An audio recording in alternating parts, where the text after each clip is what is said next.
অত্যন্ত দুঃখজনক ঘটনা, যেখানে সরকার বা প্রশাসন চাইলে এই ঘটনাটা ধামাচাপা দিতে পারতেন বা এই ঘটনার নিরসন করতে পারতেন।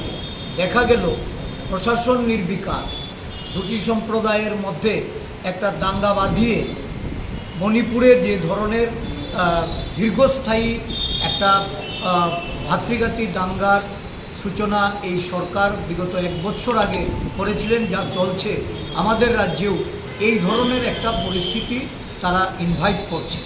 প্রশাসনের এই ভূমিকা নিন্দনীয়।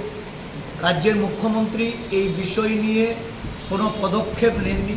গতকালকেও আমরা ডিজিপির সঙ্গে মিলিত হতে গিয়েছিলাম পুলিশের প্রধান কার্যালয়ে, এবং সেখানে এলও উপস্থিত ছিলেন। ওনাকে এই ঘটনা আমরা অবহিত করেছি। এখন অবধি পদক্ষেপ সেখানে নেই। বিভিন্ন উপজাতি অংশের মানুষ, উপজাতি অংশের মানুষ তারা জঙ্গলে আশ্রয় নিচ্ছে, বাড়িঘর জ্বলছে, দোকানপাট জ্বলছে, থানা ঘেরাও হচ্ছে, থানায় গিয়ে হামলা হুজ্জুতি চলছে।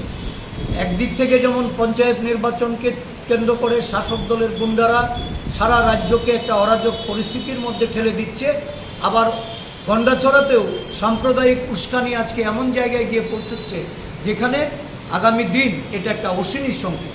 আমরা দাবি করব অবিলম্বে এই ধরনের নিন্দনীয় ঘটনায় প্রশাসন ভূমিকা নিয়ে শান্তি প্রতিষ্ঠা করুক এবং জাতি উপজাতির সম্প্রীতি রক্ষার্থে কঠোর পদক্ষেপ গ্রহণ করুক।